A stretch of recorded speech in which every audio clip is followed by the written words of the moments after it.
Yo, just answering another question here from liquidvenom. To answer the first part of this question, yes, decimation is only used for rendering purposes mainly, or you can use it for retopping, remeshing something so you can animate it. You'd import it into like Maya or a program called Topo Gun, so that you can draw around a low resolution mesh that you're going to use in a game engine. That is pretty much all that decimation is used for. I think some people do use it for like if they try to sort of make like new LOD models that they call them, which stands for level of detail. Basically, in most game engines these days, if the camera's close enough to say like a wall, there'll be a higher sort of more dense polygon there, and the further the camera gets away, it switches out to a lower resolution polygon. I've heard of people using Decimation Master to get the lower resolution versions of those models.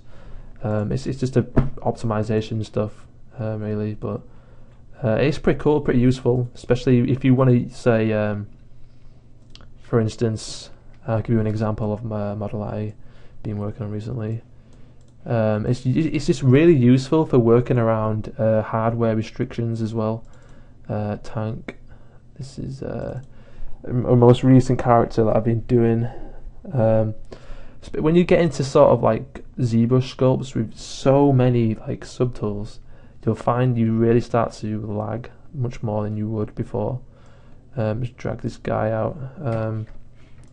Like this guy here, he has so many sort of like little pieces on him that he's just ridiculously laggy. Like what I could do to sort of help me out a little bit here is I could decimate the legs, decimate his guns, decimate his helmet, so I'm left with this bit here, and it would just save on sort of the hardware limitation of my computer in terms of trying to navigate around the finished components. It's just little nuts and stuff, little sort of things like that for Decimation Master. And the second part of this question is do a tutorial on the advantages and disadvantages of using other programs to render than in Zbrush. Zbrush rendering, the advantage of doing it in Zbrush is that if I draw this guy out, if you have the full rich detail of your sculpt. A game model would never have, it would never retain the detail like it does in this. You just wouldn't be enough res. There wouldn't be enough polygons to account for all these bumps and stuff. So a major advantage of rendering in ZBrush is that you keep the full millions and millions of polygons of detail. The thing about rendering in other programs, for example, let's get rid of this guy. If I go to Maya, this is a scene. I'll show you the result of this scene, which I think I have on my DeviantArt. The thing about rendering in Maya is that it's much more. There's so many sort of different things you can use. That's the result of the render in Maya. It looks pretty cool, but basically, right, I don't think you can do this in ZBrush, as far as I'm aware. What you see here, this big giant sphere, right, and it has a texture on it. This is what we call HDRI lighting, and what it basically does is it's sort of like you sort of faking the world in a sense. How light bounces and stuff. And what this HDR image is, it's basically a spherized image of like an environment. It could be anywhere, it could be a park, it could be a parking lot, and it's sort of mapped onto a sphere perfectly, so it represents just how a sphere would work in terms of lighting. It bounces around, and all these different information, all these different values of light gets bounced around this scene as it would do in real life, and it really does give the illusion of realistic lighting in terms of just having like a point light. It takes in all different colors, all different, whatever the image has. It's just it just really does give you a unique look, and just the values, from dark to light. It's just nice. You can't do this in ZBrush, as far as I'm aware. You can fake it as much as you want, you know, with rim lighting and bounce lighting and stuff like that. You can do that in ZBrush for sure, but it's just so much nicer just to have it here in Maya. Another good thing is if you're doing a model for you know, video games, you can show the end result of your model. The ZBrush stage is the very primitive version of your model. If you're doing it for video games, it's like the, you know, the starting point, and you know, you get everything from that. It's a very sort of first phase of this character, and what you see here is like the end result, which is the baked, the fully sort of ready to be put in a game engine and animated and stuff.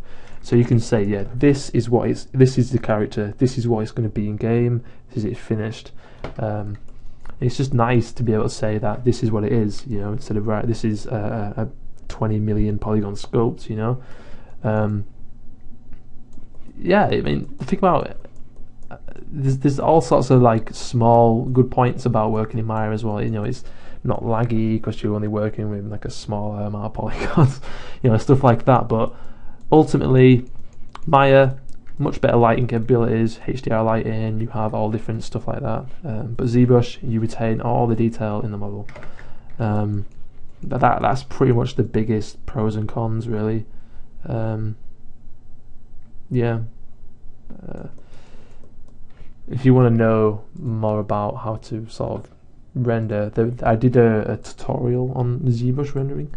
I haven't done one on Maya yet. I guess I could do one if you want. Where is it? I think the best one I did on this was this one here. If you watch this video, if you haven't seen it yet, I go through how I sort of set up lighting in ZBrush here, and posing and stuff like that. If you go through the notion of if you have, you know, the ability to slide up and down further enough in your topology that you can pose something, it's always a plus. But yeah, this video is really cool, and I'll show you the end result of that. No, not DeviantWatch. This guy, the scrub, that video results into this. Yeah, it turned out okay, but just trying to get that nice rim light and stuff, and you know, like the light source is coming from the sort of top right. Yeah, let me just compare the two.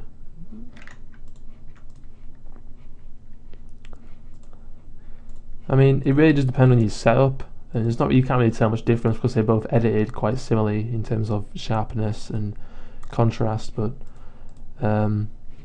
I much prefer having this over than that, because I mean, it looks nice and everything, and you're showing your skills, but this is what the employees want, you know, the employers want, you know, this is what all they're interested in, basically. I mean, they are interested in your skills, obviously, in ZBrush, but you know, they need the final game model, you know, that's what they want, okay?